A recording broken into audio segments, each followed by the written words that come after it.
Hermano, puede sentarse. Qué bueno que podemos venir en esta mañana a decir que Dios es bueno. Yo sé que usted puede levantar sus manos delante del Señor y darle gracias, porque Él ha obrado todo lo que ha sido necesario para que usted y yo podamos decir que Él es bueno, que para siempre es su misericordia. Qué bueno venir a la casa del Señor con corazón agradecido. En esta mañana, hermanos, con la ayuda del Señor vamos a compartir el tema, el ministerio del cuerpo de Cristo. El domingo anterior ustedes estuvieron estudiando o estuvimos estudiando el ministerio de Cristo. Pero ahora, viendo la relación que se da tan íntima al ministerio del cuerpo de Cristo, esa es la razón por la cual vamos a estudiar con la ayuda de Dios este tema. Yo creo que usted y yo vamos a estar muy atentos a lo que el Señor tiene para nosotros en esta mañana, porque ¿cuántos aquí son cuerpo de Cristo? Levanten su mano. Bueno, veo algunas manos que no se levantaron. Espero que si aún no son cuerpo, esta mañana puedan ser parte de Cristo y entonces sentirse un poquito más aludidos al tema de esta mañana. Podemos ver, hermano, y ustedes lo vieron el domingo pasado, que el ministerio del cuerpo de Cristo tiene íntima relación con el ministerio suyo y mío como miembros del cuerpo de Cristo. Es por esa razón que vamos a ver algunos paralelismos entre lo que es el ministerio de Cristo, o diríamos lo que fue el ministerio de Cristo a la luz de los evangelios, y de qué manera de esa misma razón se da lo que ahora la iglesia como cuerpo de Cristo va a vivir o está viviendo ya. Yo quisiera que me acompañara al Evangelio según San Marcos, el capítulo 1 y versículo número 3. Vamos a ver ahí algunos aspectos y en otras citas que tenemos más adelante que nos va a traer luz, porque al fin y al cabo dice la palabra que Jesús es el autor y consumador de la fe. Podemos decir y basarnos sobre este principio que la ruta que siguió nuestro Señor Jesucristo es la ruta que el cuerpo de Cristo va a seguir. Yo no sé si usted alguna vez ha caminado en la playa. Si ha caminado en la playa, usted se da cuenta que uno va dejando huellas. Y posiblemente alguno de sus hijos ha seguido esas huellas, siguiendo las huellas del papá, y pone su piecito ahí en la huella grande del papá. De la misma manera, nuestro Señor Jesucristo ha dejado huella, ha dejado las huellas claras y definidas sobre las cuales nosotros debemos ir poniendo nuestros pies para no perdernos. Amén. Dice Marcos, el capítulo 1, versículo 3, lo siguiente: voz del que clama en el desierto, preparad el camino del Señor. Usted sabe que esta voz se refiere a Juan el Bautista, el último profeta a la manera del Antiguo Testamento que el Señor levantó. Y Juan el Bautista recibió un ministerio de voz para preparar el camino del Señor. Ahora, si nosotros vemos el ministerio de Cristo, nos damos cuenta que solamente el ministerio de voz forma parte de una de las etapas de su ministerio, o diríamos tan solo una de las partes de su ministerio. Quiere decir entonces que nosotros como cuerpo de Cristo tenemos también un ministerio de voz, pero no exclusivamente un ministerio de voz.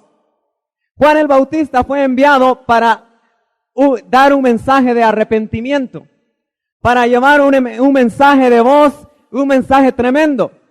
Pero hoy en día, de la misma manera que Cristo no solamente dio un mensaje de voz, sino que mucho más, el evangelio que predica el cuerpo de Cristo, o que debería de predicar el cuerpo de Cristo, no es solamente un mensaje bonito de palabras, un mensaje de voz, sino que debe ser un mensaje que transmite vida.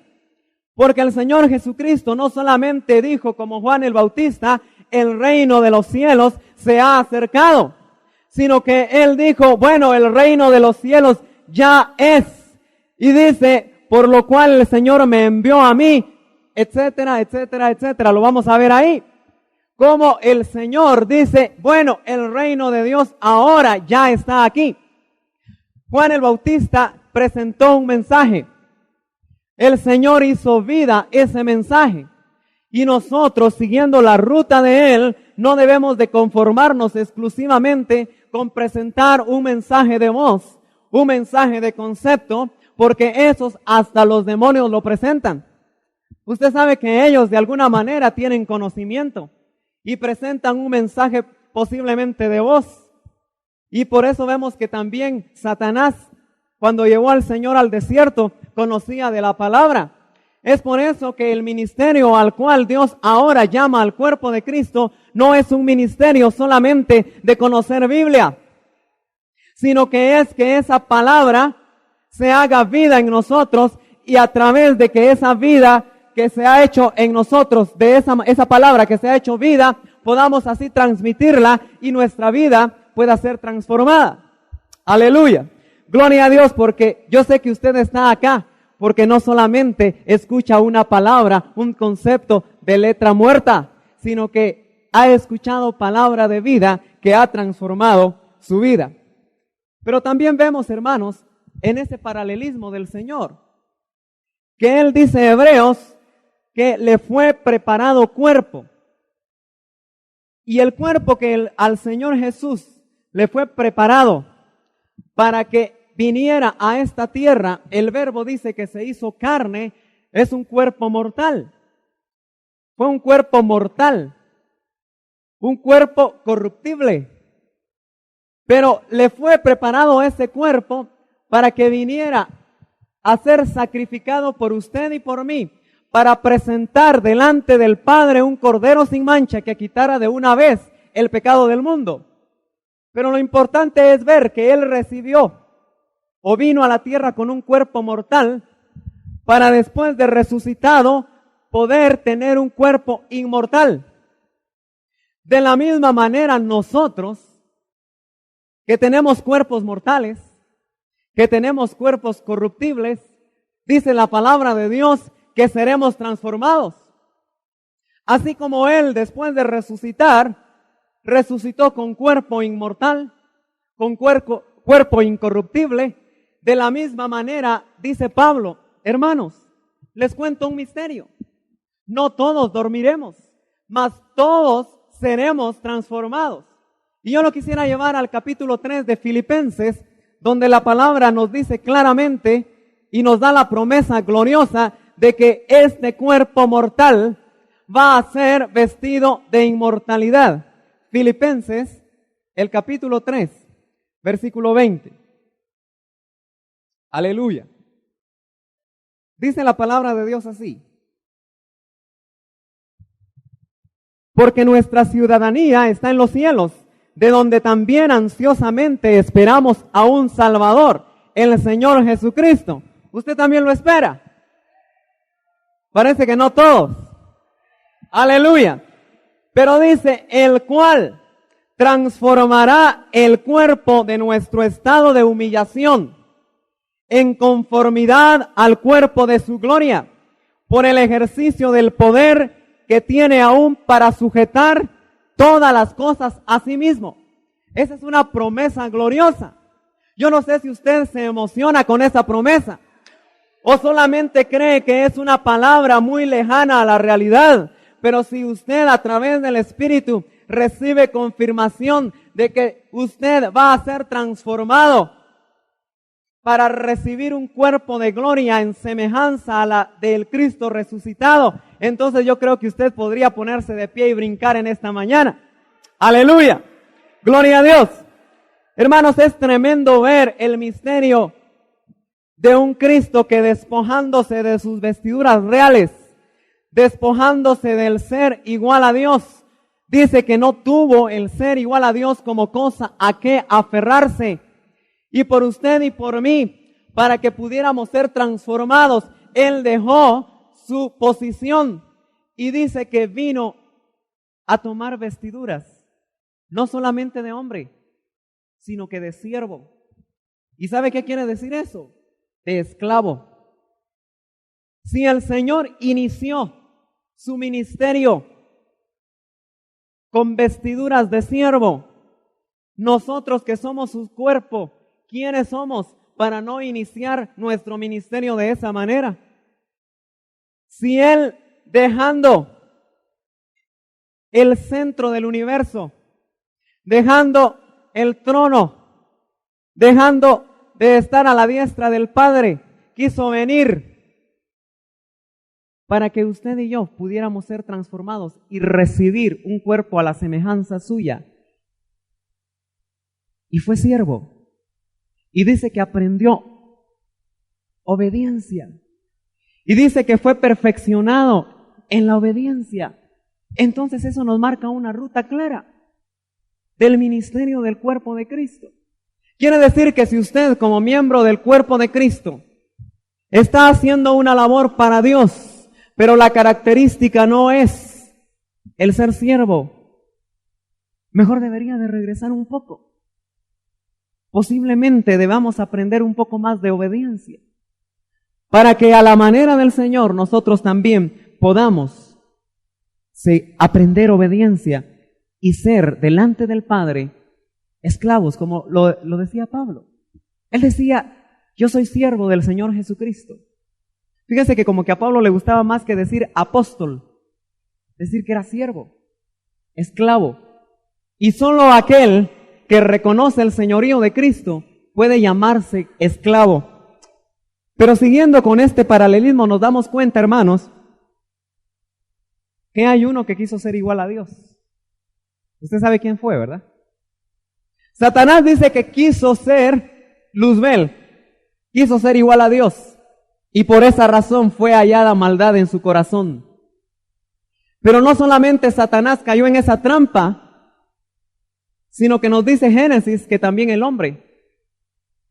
Porque le dice Satanás al hombre, Dios sabe que si ustedes comen de este fruto, serán como Dios. Y el hombre cayó también en esa trampa. Y parece ser que como cayó en esa trampa, a veces también de alguna manera el hombre, como miembro del cuerpo de Cristo, tiende a caer en ese tipo de trampas, creyendo que podría llegar a ser igual a Dios. Pero nos damos cuenta, hermanos, en la palabra, que nosotros no vamos a ser iguales a Dios, sino que nosotros vamos a ser semejantes a Él. Porque dice la palabra que nosotros seremos transformados a su semejanza, que Él va a ser uno entre muchos hermanos. Quiere decir que nosotros vamos a ser injertados en la divinidad, pero no somos o no vamos a ser divinos. Entonces tengamos cuidado de caer en esa trampa, de no solamente pensar que podemos llegar a ser iguales a Dios, sino que pretender que lo que recibimos de Dios puede venir de nosotros, porque ya dos cayeron en esa trampa. Aleluya. Ahora también vemos, hermanos, dos fases en el ministerio de Cristo. Y quisiera que me acompañara San Juan, el capítulo número 12. Y vamos a ver dos fases importantes en el ministerio de Cristo. Y dos fases que deben de cumplirse también en el cuerpo de Cristo, es decir, en nosotros. San Juan 12, el versículo 24 y 25. Dice así: en verdad os digo que si el grano de trigo no cae en tierra y muere, queda él solo. Pero si muere, produce mucho fruto. El que ama su vida la pierde, y el que aborrece su vida en este mundo la conservará. Fíjese que el Señor, en su ministerio vemos dos fases. Uno es un ministerio de muerte. ¿Por qué? Porque Él va a la cruz. Él va a la cruz y es ese grano de trigo que tiene que caer en tierra y morir. Pero después de morir, sabemos que Él no dejó la tumba llena, sino que usted y yo podemos ahora buscar esa tumba y la vamos a encontrar vacía, si es que encontramos realmente dónde está, y no donde dicen que está. Pero Él tuvo que resucitar, y cuando resucitó, esa es la segunda fase de su ministerio, un ministerio de vida. Ahora es interesante ver que antes de que el Señor llegue a la cruz, fíjese que Él podía dar vida, pero no vida permanente. Porque Él resucitó a un Lázaro y también resucitó a la hija de Jairo. Pero usted sabe que Lázaro volvió a morir y también la hija de Jairo volvió a morir. Entonces Él en esa fase solamente podía dar vida, pero no una vida permanente. Pero después de que se levanta del mismo infierno, que de ahí se levanta Él, venciendo a la muerte, quitándole las llaves a aquel que tenía el reino de la muerte, en la resurrección ahora Él puede darnos a nosotros vida permanente, porque dice en la palabra de Dios que todo lo que se ha escrito para que sepamos que tenemos vida y vida eterna. Y dice la palabra que Él es la vida.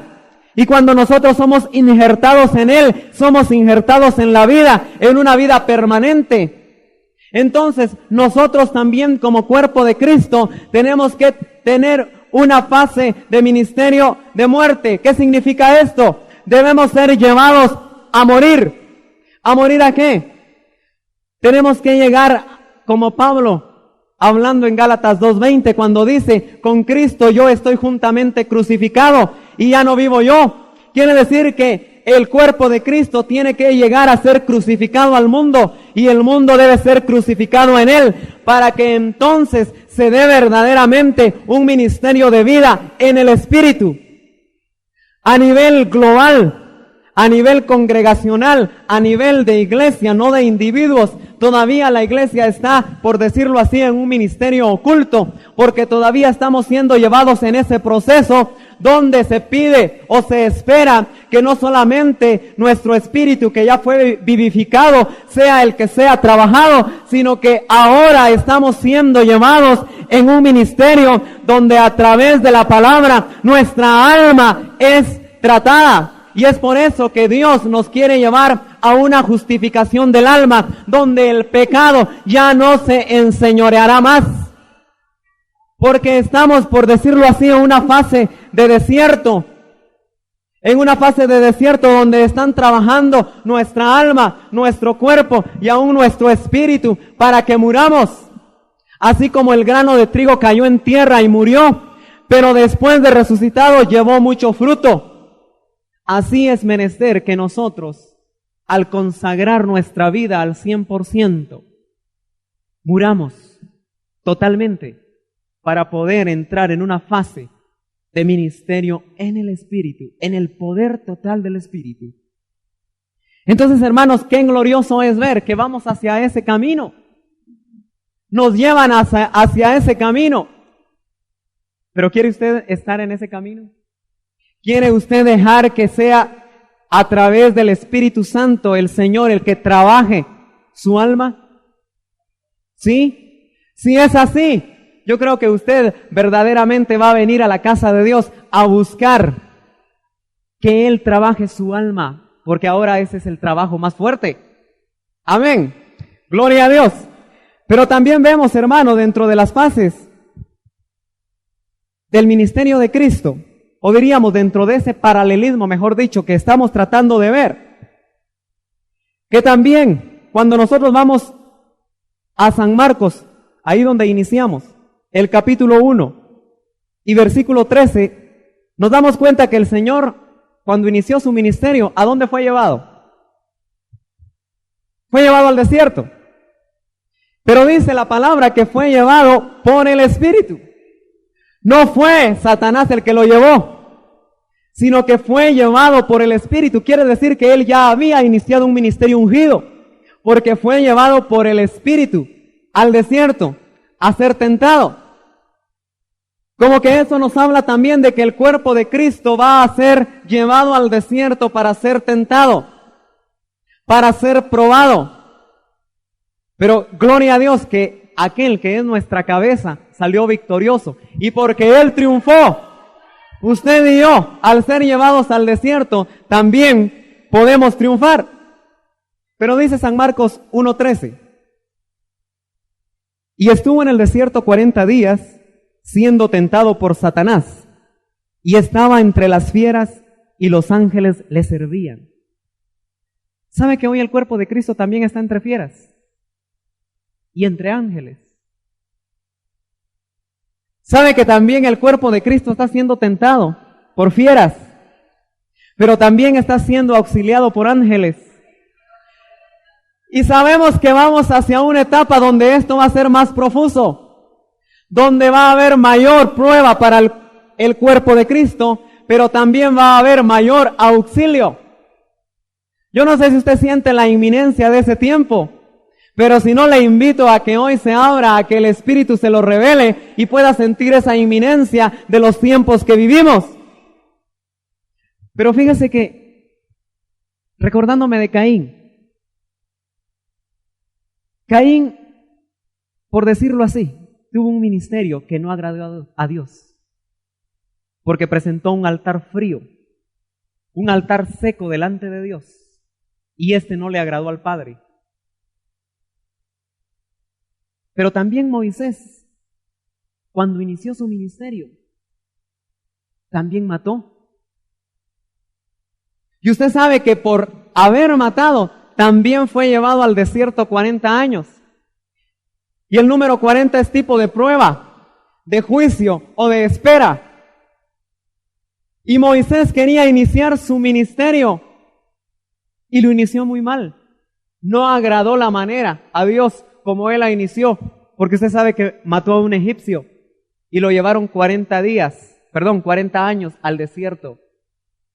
Qué bueno que a nosotros ahora ya no nos van a llevar 40 años. Qué bueno que ahora parece ser que son 40 días. Y no lo digo literalmente, sino lo digo como un número, que puede ser un número completo de totalidad para nosotros. Pero también vamos a ser llevados al desierto. Pero Abel, en cambio, presentó un altar delante de Dios que lo agradó a él, agradó a su corazón. Pero ¿sabe que Abel murió? Usted y yo queremos agradar al Señor, ¿no es cierto? Pero estamos dispuestos a morir por eso. Abel agradó al Padre y murió. Como que nos habla de esa fase del cuerpo de Cristo donde cuando agrada al Padre al 100% debe morir. Y qué difícil es morir al yo, ¿verdad? Y por eso cuando el Señor fue llevado al desierto, en esa tentación, Él sufrió. Porque dice que no había probado bocado por 40 días. Y eso trae sufrimiento. Porque a veces tenemos en la mente que Él como Dios fue llevado al desierto. Pero le quiero decir que Él fue llevado en semejanza nuestra. Con un cuerpo como el nuestro. Fue llevado al desierto y así tuvo que sufrir la tentación y salir victorioso en la unción del Espíritu, indudablemente. Pero cuando muere Abel, usted sabe que a Eva le nació otro hijo y este hijo se llamó Set. Y dice que cuando nació Set, los hombres empezaron a adorar a Dios. Y eso nos habla de la fase de un ministerio de resurrección. Porque cuando nació Set, el mismo nombre Set, cuando se lo puso Eva, dice, porque Dios me ha dado otra simiente. En la mente de Eva, creía que Dios había, a través de Set, resucitado a Abel, o había resucitado a otra simiente, para que Dios cumpliera su promesa. Pero lo que vemos para lo que nos toca a nosotros en esta mañana, es que Abel nos muestra un ministerio que agrada a Dios, pero que muere.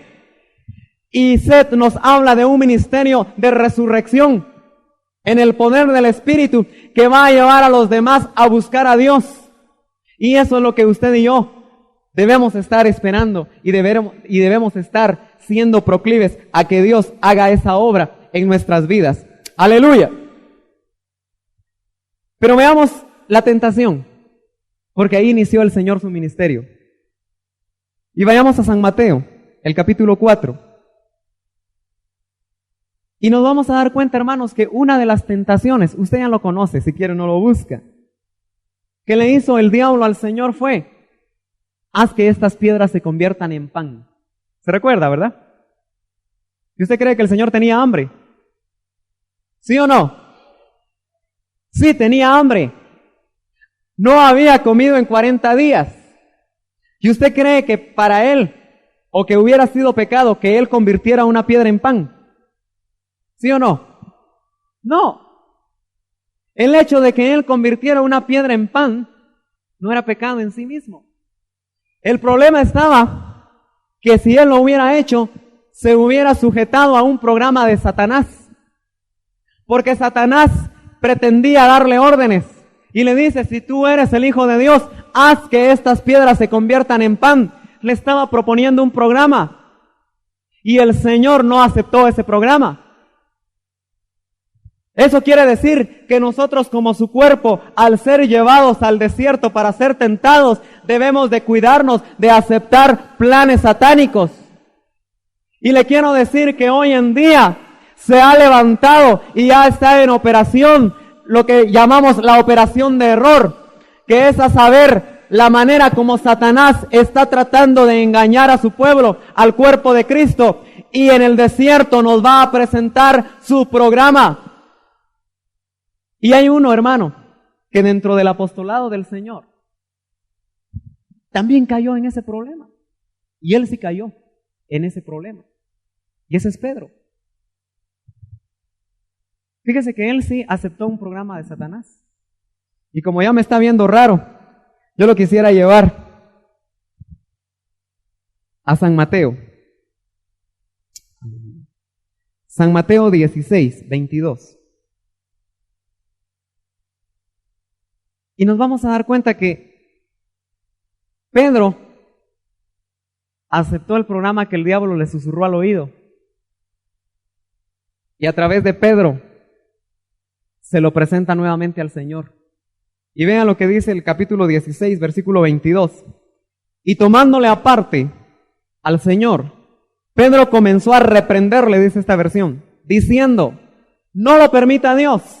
O sea, que fuera a la cruz. Señor, eso nunca te acontecerá. Pero volviéndose, el Señor dijo a Pedro, quítate de delante de mí, Satanás, me eres piedra de tropiezo, porque no estás pensando en las cosas de Dios, sino en las de los hombres. A Pedro le susurraron un plan. ¿Cómo te va a pasar eso, Señor? Miren la misericordia de Pedro. Alguien dice que Pedro quiso mostrarle la misericordia de Satanás, si es que podemos pensar que él tiene misericordia. Porque le estaba presentando un plan. ¿Cómo te va a pasar eso, Señor? ¿Cómo vas a ir a la cruz? Si puede haber alguna otra manera. Si en el desierto Satanás un tiempo atrás le había dicho, mira, si tú postrado me adoras, yo te daré aquello que tú vienes a tomar de otra manera. Pero tampoco el Señor aceptó ese plan. Pero Satanás, como es incansable, y por eso dice la palabra que anda como león rugiente, viendo a quién devora, Pedro sí aceptó el plan. Y el Señor le dice, quítate de delante de mí. Porque, hermano, no era Pedro el que iba a estar delante del Señor mostrándole el camino, sino él dice que él vino a hacer todo lo que el Padre le había mandado a través del Espíritu. Y eso nos habla a nosotros que no es el hombre, mucho menos utilizado por el diablo, el que nosotros vamos a tener como guía, sino que vamos a esperar que sea el Espíritu Santo el que nos muestre el camino a seguir en nuestro ministerio como cuerpo de Cristo. Máxime en tiempos en los cuales pareciera ser que aún si el Señor no los acortara, nosotros mismos podríamos ser engañados. Pero hay otro que también, hermano, cayó, diríamos, en una trampa parecida.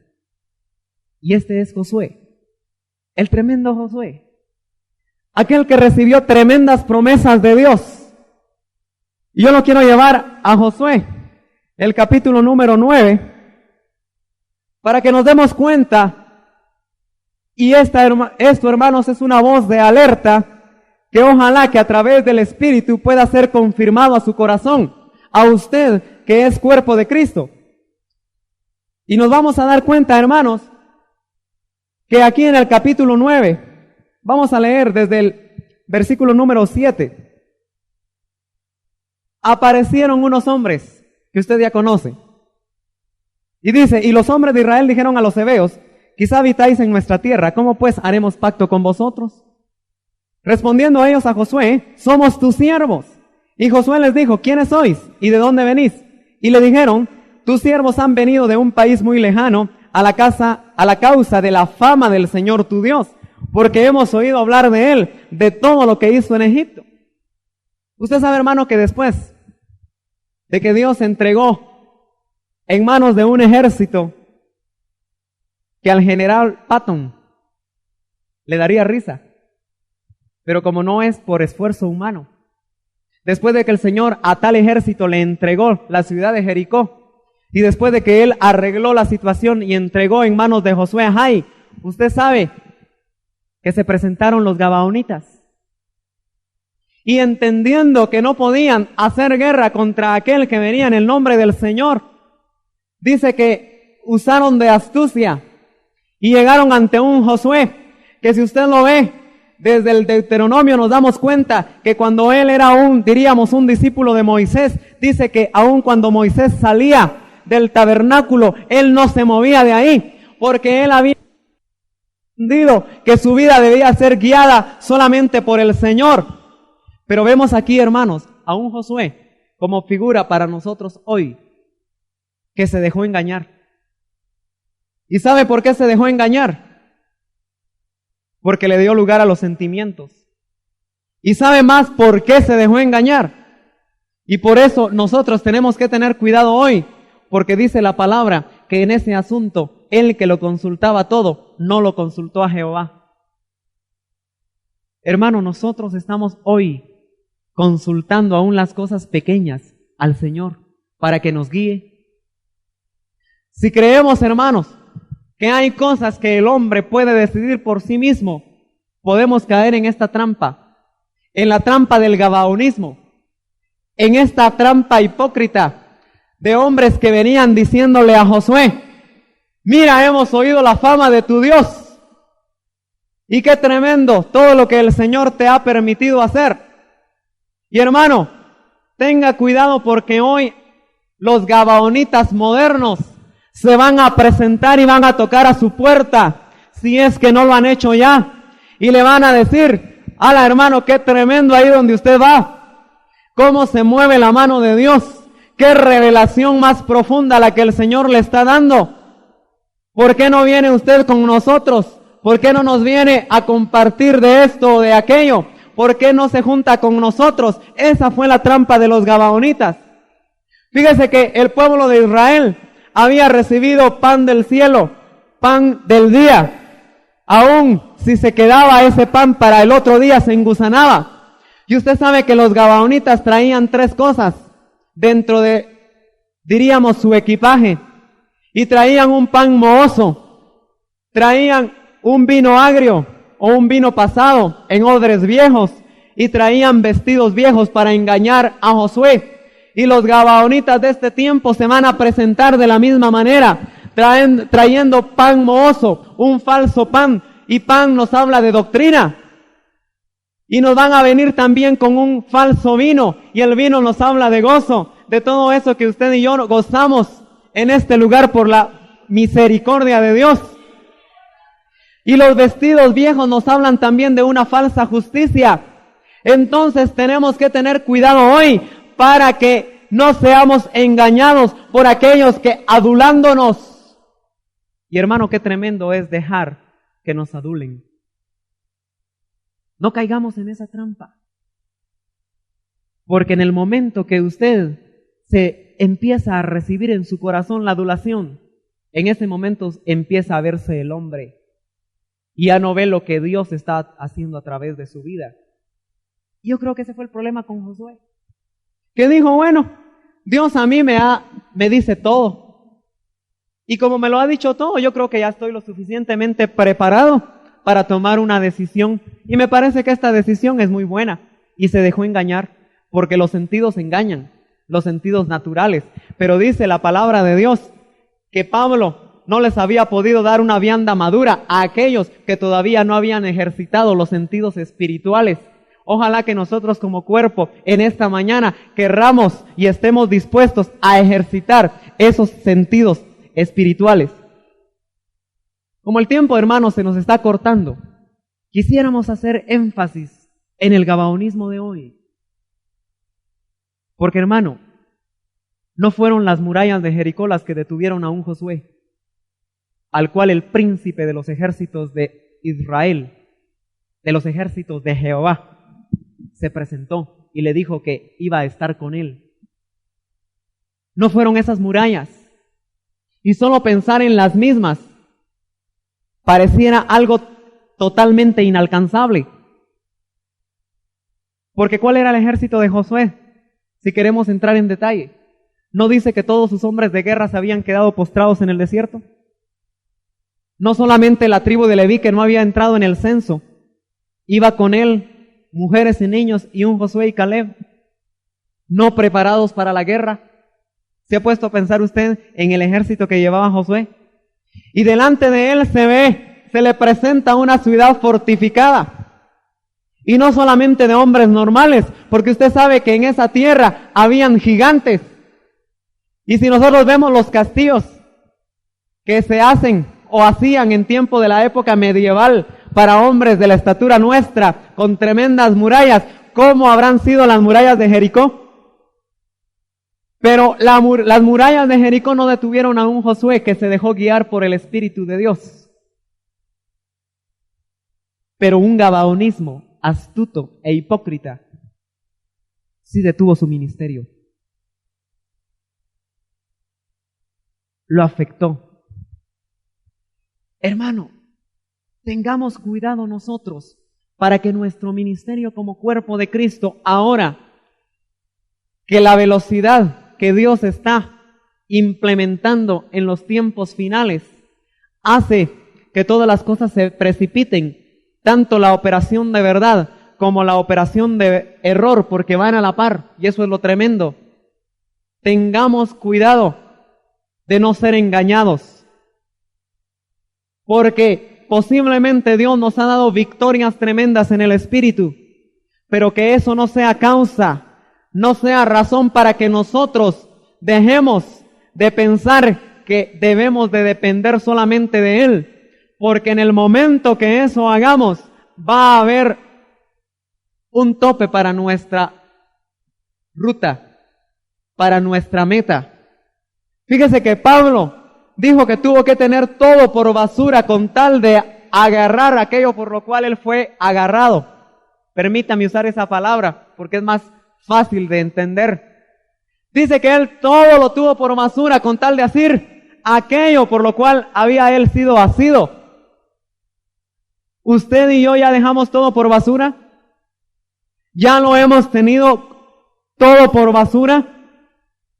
Y esto no quiere decir dejar trabajo, dejar esto, dejar lo otro. No, lo que quiere decir es tener en la preeminencia, en el primer lugar al Señor.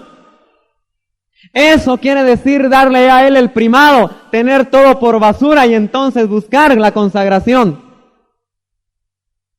para poder tomar aquello para lo cual nosotros ya hemos sido tomados en Cristo. Hermano, yo le quiero animar, yo le quiero exhortar en el nombre del Señor a que en estos tiempos finales busquemos primeramente el reino de Dios, porque precisamente eso, después de haber vencido el Señor al diablo en el desierto, Él empezó a predicar el reino de Dios, porque dice, ahora el reino de Dios se ha acercado. Y el Señor me ha ungido para traer libertad a los cautivos. Y usted conoce todo el pasaje. Pero después de haber vencido a Satanás en el desierto, así nosotros, después de haber vencido en el desierto, debemos de salir a predicar un evangelio que ya dijimos que no solamente es voz, sino que es palabra de vida que transforma. ¡Aleluya! ¡Gloria a Dios! Finalmente, hermanos, y ahora sí termino. Quisiera que nosotros pudiéramos entender la bendición que es formar parte del cuerpo de Cristo y toda la esperanza de gloria, porque dice la palabra que Cristo en nosotros es nuestra esperanza de gloria. que esa esperanza y ese conocimiento no por intelecto, sino que por espíritu, pueda sacudirnos, hermanos. Nosotros estamos entrando a fases tremendas. Fases donde incluso aquel que está acostumbrado solamente a oír voz respaldado por textos bíblicos y no palabra por el Espíritu que venga a su vida, le está sirviendo de piedra de tropiezo. Pero lo importante es que nosotros busquemos de todo nuestro corazón al Señor, para que nuestro ministerio como cuerpo no sea detenido.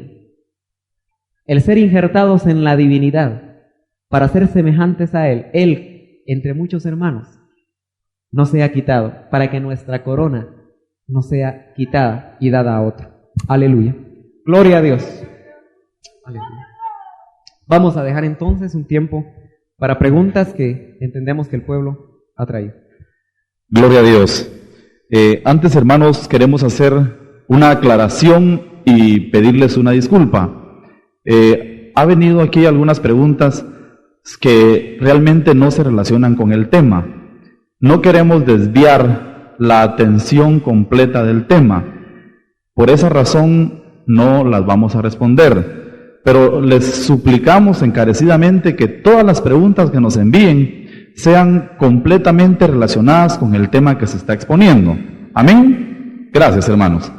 Hermano Sergio, hay una pregunta.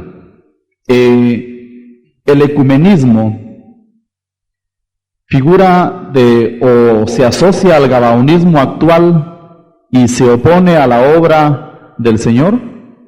Indudablemente que sí, porque podríamos decir, hermanos, que no es cierto que el ecumenismo nos ofrece un pan mohoso o un falso pan, porque el ecumenismo nos dice, bueno, vengámonos todos, no importa lo que tú creas, lo importante es que tengamos amor, que nos una el amor.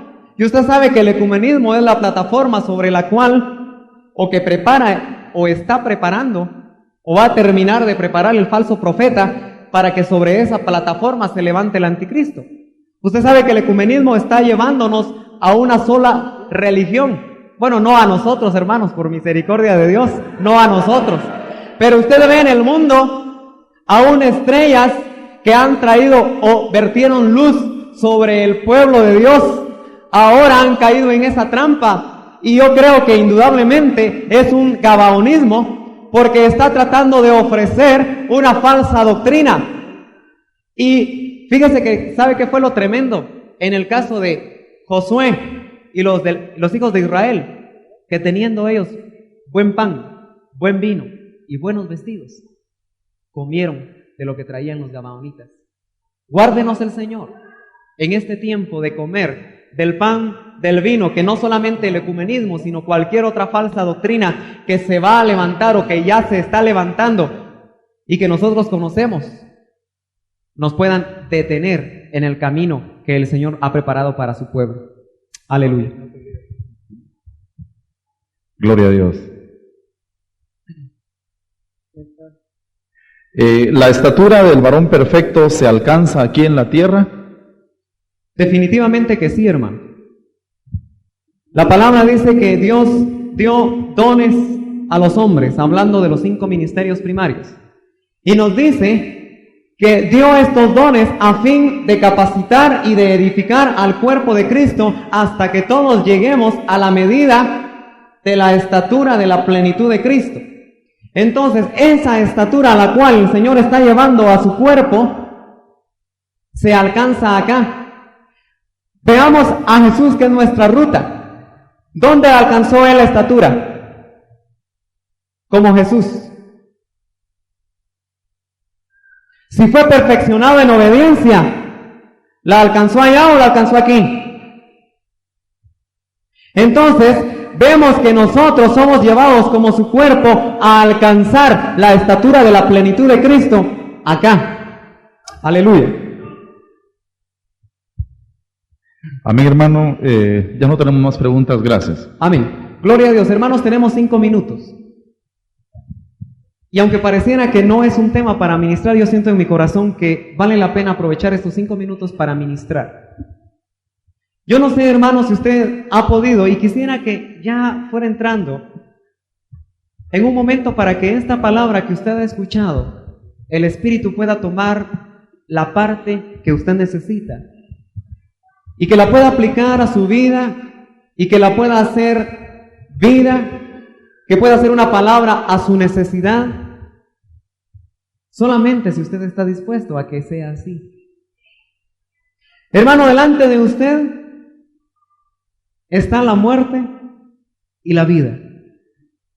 Delante de usted y de mí está el ser engañados por cualquier forma de gabaonismo que se levante o que se vaya a levantar. Pero qué bueno que usted y yo tenemos un Espíritu Santo dentro de nosotros que nos guía a toda la verdad.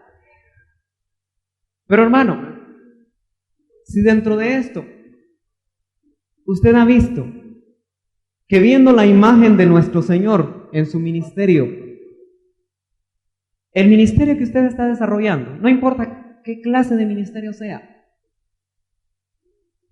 no importa lo que usted esté haciendo hoy para el Señor, ¿lo está haciendo como siervo? Aquel que se despojó de sus vestiduras y fue siervo, dijimos, así inició su ministerio y así lo concluyó, haciendo todo lo que el Padre quería que hiciera. Pero si no ha sido de esa manera, yo le voy a pedir que delante del Señor usted le diga, Señor, yo quiero ser siervo. Si usted ha sido siervo a 30, si usted ha sido siervo a 60, yo lo voy a animar hoy a que seamos siervos a 100, pero siervos de amor. Para que siendo siervos de amor nos consagremos, porque el consagrado es el espiritual, y el espiritual lo juzga todo, y no es juzgado de nadie, y entonces va a poder discernir cualquier gabaonismo que va a detenerlo hoy. Hermano, yo le voy a pedir que cierre sus ojos un momento. Yo sé que está entrando bastante pueblo, pero olvídese ahorita de lo que está sucediendo a su alrededor. Y me voy a atrever a decirle algo. No permita, hermano, que ninguna cosa lo aleje de aquello que el Señor le ha estado dando a través del ministerio glorioso que nos cubre. No permita que en este tiempo ni siquiera un libro con 88 razones lo hagan desviarse del camino que el Señor ha venido trazando a través de la revelación de su Espíritu. No permita que otras cosas que vienen, lo detengan en esas huellas que el Señor ya dejó marcadas en la arena, para que usted y yo pongamos nuestros pies en ellas y no nos podamos salir del camino.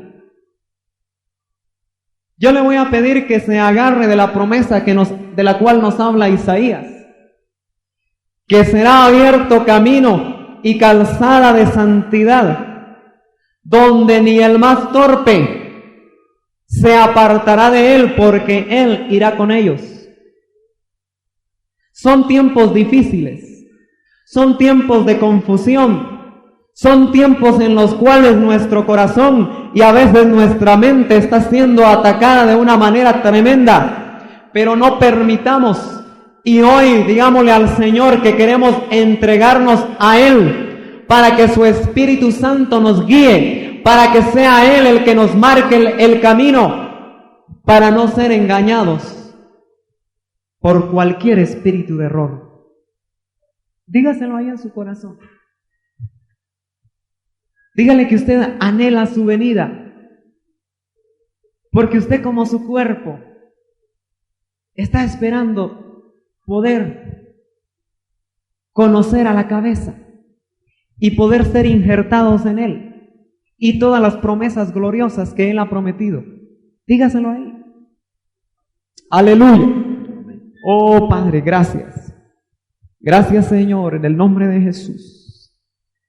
Permite, Señor, que venga un espíritu de contrición, Señor, en nuestros corazones en esta mañana. Señor, que haya también un espíritu de humildad al obrar, Señor, como cuerpo de Cristo. Si tú, Señor, has prometido que tu cuerpo va a hacer mayores cosas de las que tú hiciste, permite, Señor, que nuestros corazones estén preparados a darte a ti la gloria en humildad, como el Hijo que prefirió ser siervo para después poder ser rey. Señor, que nosotros anhelemos primero ser siervos en el nombre de Jesús y después, Señor, optar por la posición a la cual tú nos quieres llevar. En el nombre de Jesús te damos gracias. Aleluya. Gloria a Dios.